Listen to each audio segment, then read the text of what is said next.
wild prediction. This might just be his last season in Formula One. I'm about to do it way different. God. I am just an icon living. I am just an icon living. Icon. Hi friends, it's me, your girl T, and welcome back to my channel. I hope that you're ready for some wild predictions today, because I shock myself sometimes. We're getting straight into it. We're not even going to try to do a preset. We're doing predictions today. I took a long time to do this video. I would have done it like in December, but I've written this list at least 3 times. I've changed it today maybe 4 times. So yeah, I'm still looking at this list and I'm like, oh my gosh, how could I put this person there? But you know what? We're going to try. We're going to get through it. We're going to do it. This year is going to be so much more different in my opinion, because there's a lot of, well, first of all, there's a lot of rookies. So like kind of 2019 vibes. Second of all, with a couple of new regulations, some of the cars are going to be better. Some cars are going to be worse. We have no idea. I mean, like Ferrari last year was a curveball to everybody. I know these are all crazy, they're wild, but that's F1, sweetie, that's F1. I think our biggest surprise for 2021 is going to be Yuki Tsunoda. I don't know, I just have a feeling about this kid. There's something about Yuki that is just electric, and I feel like he just has the hunger.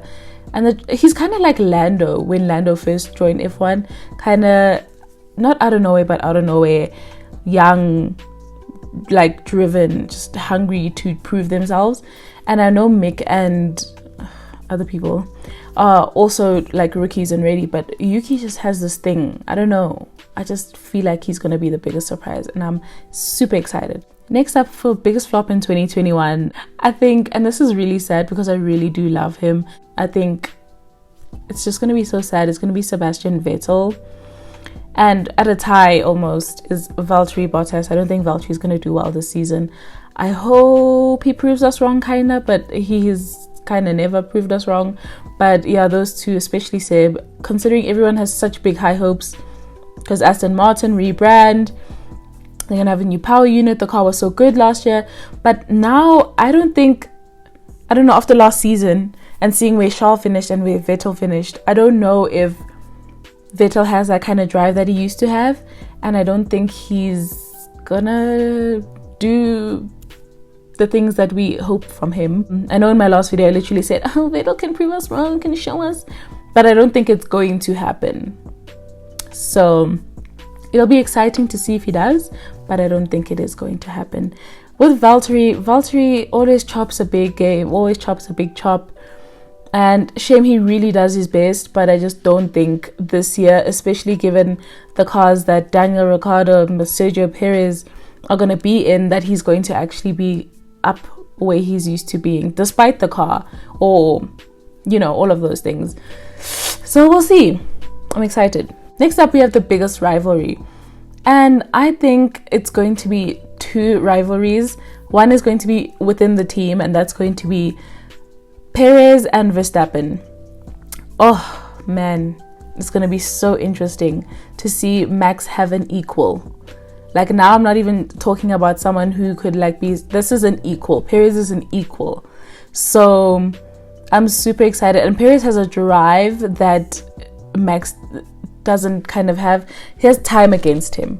He's 31 this year. He just turned 31. So he's getting grown. He's getting old. It's time. So I think he's going to have this certain kind of drive with the right car, with the team. I don't know. I just feel like it's going to be tense at Red Bull. Verstappen is going to be shook. It's going to shake him. It's going to be so cool to watch. I'm so excited. The other rivalry that's going to be there is going to be Perez and Ricardo. The two of them are at new teams. The two of them have teams that are seemingly progressing in the right direction, that seem to be having good cars. And they're both a similar age, so they both obviously are now trying super hard to win the Drivers' Championship away from Lewis. So it's just going to be so interesting to see them fight it. I mean, we saw them battle it out this year, and obviously Perez had the better car, so Perez did win a lot more of those battles. But now I feel like they're going to be in kind of equal machinery. And I'm so excited to see just how this works out. Now, let's move forward. Let's go straight into this.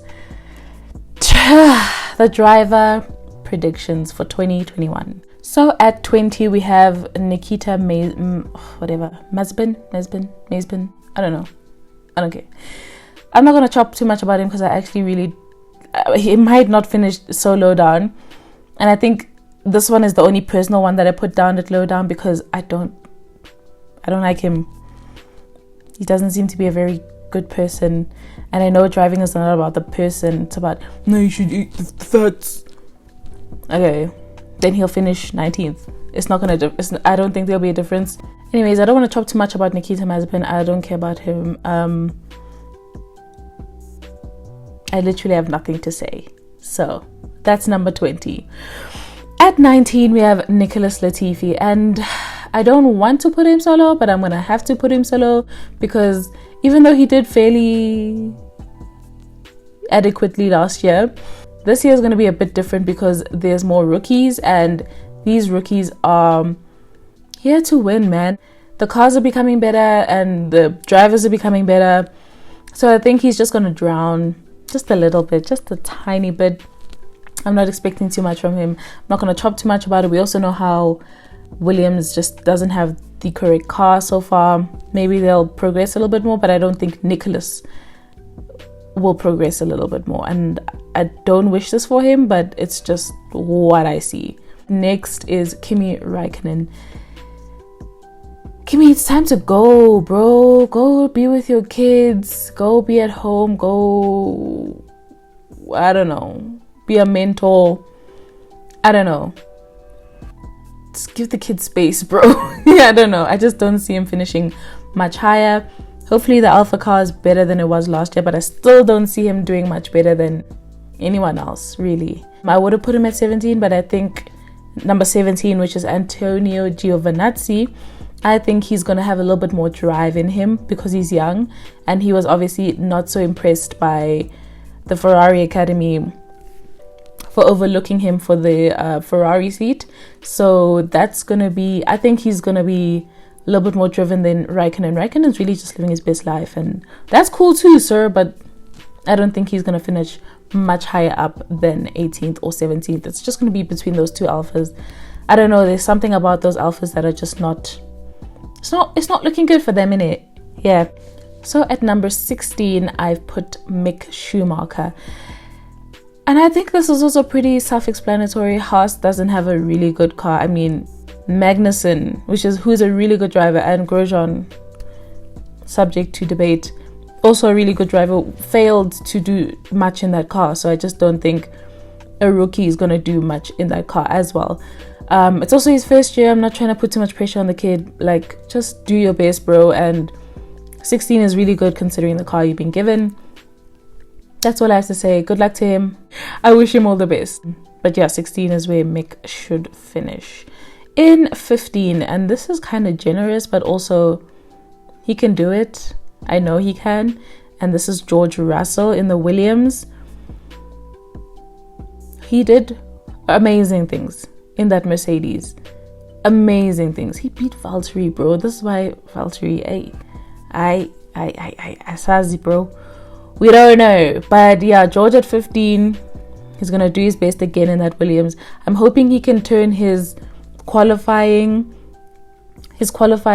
pace into his race pace, because he just seems to go, I don't know where, he just disappears in the races, but like when he qualifies. He did everything in that car last year, and I'm just hoping that this year he can put it in more and actually gain a few points. A top 10 finish in a Williams would be so good, and we know he can do it. We literally saw him get so close before that minor little accident, so he definitely can do it. But yeah, we'll see. We hope, but we'll see. But 15 is where I see him finishing. Definitely above everyone that I've put below him. He's definitely much better than all of them. Yep. So at 14th, I've put Yuki Tsunoda. My biggest surprise, definitely Yuki. Yuki is going to be, I don't know. That Alpha has pace, bro. I don't know if it was just Pierre or if it was the car, but that car seemed to be being developed really well. So I'm just super excited to see what Yuki does. He's such an exciting talent. I'm super keen to see what he does, but I know he's going to finish in the higher bottom 10. Yeah, you know what I'm saying. You know what I mean. Okay, at 13th, we will have Esteban Ocon. Now, I truly like Esteban. I think he really has what it takes to be in F1. I think he's a solid second driver. I think he has potential to be a first driver at a lower team such as Haas.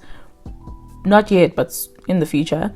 And I just think he's going to take a little bit of a confidence knock, having Fernando as a first driver, like a first. Like Daniel was a first driver, but Fernando's a first driver since he's won World Drivers' Championships, and he's kind of a micromanager, as we saw when he was at McLaren. So yeah, we will see how that works out, but I think Esteban's gonna crack a little bit under the pressure. Not a lot, just a little bit. I just think it's gonna be a little bit of a different environment. I just don't think Esteban's gonna quite flourish as he should under this environment. So we shall see, but I do think 13 is a good place to fit him. He finished 12th last year, but that was before Fernando came back, and Fernando's Fernando. So yeah. In 12th, we have Pierre Gasly. Now, I wanted to put him higher. I did. But everyone above him is just... grid this year is just insanity. So I just genuinely couldn't put him higher, simply because he's at AlphaTauri, and simply because I just couldn't. I just couldn't. He's so good. He did so well last year. And I'm praying that his good fortunes last year continue into this year. But I don't see him finishing in the top 10, purely because the cars in the top 10 are so good.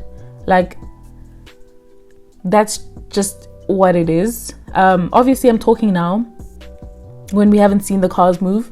But from last year, and hopefully we don't have another Ferrari situation where it's just dismal. But yeah, I just think Pierre he'll move to a bigger team and do bigger things. But right now he's still in AlphaTauri, and I don't think he's going to necessarily get a top 10 finish this year. And that's just how the cookie crumbles, sweetie. And here's my sad yet kind of accurate prediction is Sebastian Vettel in 11th. Now, Sebastian finished in 13th this year with Ferrari. Given that it was also a Ferrari and the car was horrible, it still didn't make sense because Charles finished much higher up than he did. So, you know, it's a little bit of a give and take. This is why I put him as big as flop, because we have so much expectation from him at Aston Martin, and Aston Martin has a good car, but I still low-key in my heart of hearts want him to be a good driver and want him to do more. But when I'm being honest with myself and not optimistic, I don't think that he's going to finish where we think he'll finish. And that's unfortunate that this will be like this. But it works to the favor of my boy, which is Lance Stroll. But we'll see. I just, yeah, I'm even glitching. I just don't think that he has it in him anymore, and that's just the chop. That's just what it is. So getting into the top 10, we have Lando Norris. Now, why didn't I put Lando up higher? Because there's simply more skilled, more driven drivers ahead of him. Not saying Lando's not driven, not saying Lando's not skilled. I'm just saying the people ahead of him want it more. And the people ahead of him are going to do it better. And that's just how it is, you know? So he's going to do well. He's going to keep the consistency that he's had since he started F1. And he's going to be a great teammate for Daniel Ricciardo. Not saying he's a second, I'm just saying he's going to be a great teammate. In 9th. And I know this is going to be controversial for me to put him ahead of Lando, but this is Lance Stroll. Now, I put Lance in 9th because I feel like Lance would have finished much higher up last year had it not been for his bad luck in Turkey, had it not been for his quite a few retirements and DNFs. So I'm putting him up because I really think that Lance has what it takes. Yeah, I feel like Lance has it in him. Lance has proven to most people who don't only see him as a daddy's boy, that he actually deserves to be in F1. So I'm just hoping that it'll show this season and that he'll have a little bit better luck when it comes to finishing a race and finishing where he's supposed to finish, like Turkey. Yo, that broke my heart, bro. Yo, I'm so sorry. Okay. At 8th, we have Carlos Sainz. Carlos. Another consistent driver who has bad luck of being in a Ferrari.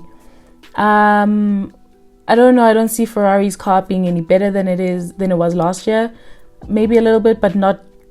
It's not going to be a big enough gap or a big enough jump forward that they would be finishing higher. He's done pretty well in cars that are not developed to the standard, but I don't think that he's going to be able to beat the hungrier drivers in front of him. And you guys will see what I'm saying when I put it out there, who I put up where I put them. So yeah, that's why I put Carlos in 8th, and following him at 7th is his teammate Charles. Again, the Ferrari, the car, it's not doing what it should be doing. Charles tries, he does his best. Charles is a consistent, amazing driver. Car is not up to standard, and that's just really bad luck. But luckily both of them are still pretty young.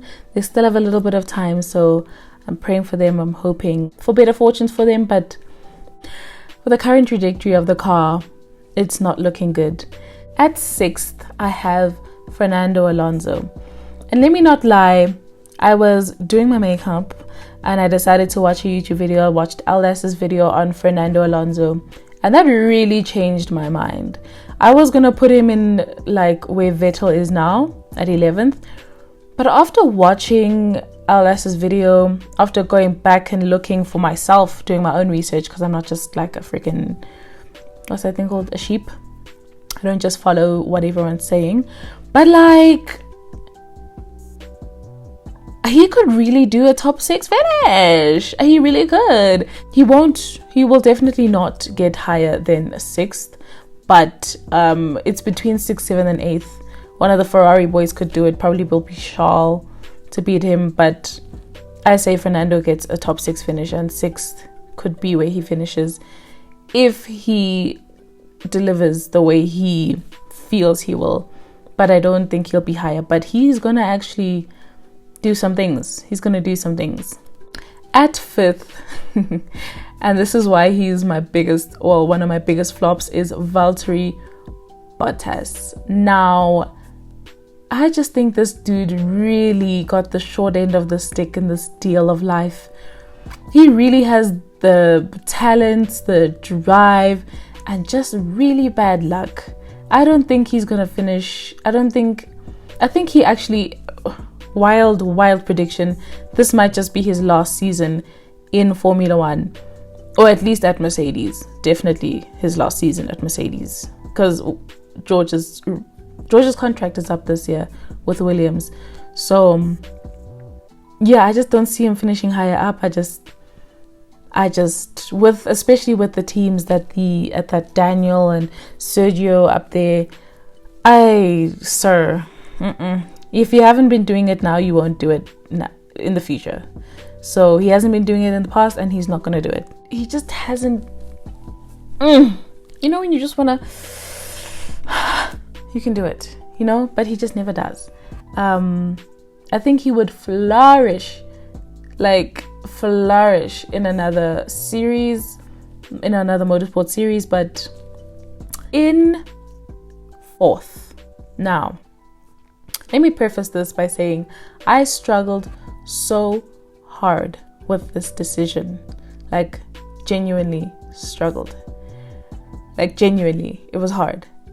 So, even now saying it feels wrong, but I understand why I put him where I put him, and this is Sergio Perez in 4th. Now, he's going to be in the Red Bull. He's going to do great things, and I'm super keen for that. But I still feel like Max is going to fight with everything in his heart to try and do this. And it also might be his demise. It also might be the reason that he doesn't finish higher up than he should. I think Max is frustrated that he's not a champion yet. He's frustrated that he's going to be challenged by a teammate and challenged by people in similar cars and similar, with similar facilities to him. So I think I really think Max is gonna crack this year under the pressure. I don't think he's gonna crack enough for him to finish below top 3, but I do think he's gonna crack. But Sergio, he's gonna try. I just don't see him finishing above the top 3. Simple. And in 3rd, we have the very guy I was just talking about, Max Verstappen. And I've said it, Max is going to crack a little bit under pressure. He's going to try his best. He's going to have not a lot more, but he's going to have just as much accidents and DNFs as he did last year, because he's going to want it so bad. He's going to make mistakes. I just don't think he's mature enough for what he really wants yet. And I'm just hoping that he takes a moment to think about this thing of fucking all the time, you know? So he just needs to chill. So I think that's going to be his biggest problem, and that's why he's not going to finish in the top 2. So we'll see. And in the 2nd, we have Daniel Ricciardo. Now, for me, it was between Sergio Perez in 4th or Daniel Ricciardo in 4th. The top 4 for me was super hard. But I put Daniel in 2nd because Daniel and the car that he might be getting, I'm just seeing vibes, bro. I'm seeing him on the podium. I'm so excited. He's finally, hopefully, getting a car that he deserves. And I'm really hoping that he doesn't let me down. Like, seriously, sir, please. But I just genuinely, I think between him and Sergio, because they wanted so badly, I think that they wanted so badly, it's just going to be so exciting to see what it looks like. But I genuinely think that Daniel really wants it. Like, he really wants it. We'll see how it goes properly. And obviously at first Lewis Hamilton. I mean, do I really have to talk more about Lewis Hamilton being in first? He's gonna make a record-breaking championship win, and have eight World Drivers' Championships.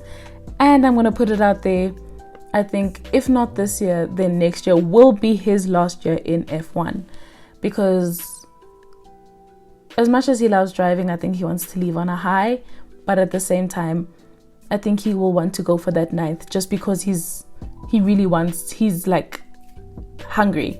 So I really think he might still be here next year. He will definitely be number 1. We'll see him up there again. God save the Queen, as per usual, up on that podium. It's gonna be close though. I will put this out there. It's gonna be so close. Not between him and Daniel, but between that top 4. That top 4 is going to be so tight, and it's the championship we've all wanted, guys. I can just see it. And if it's not,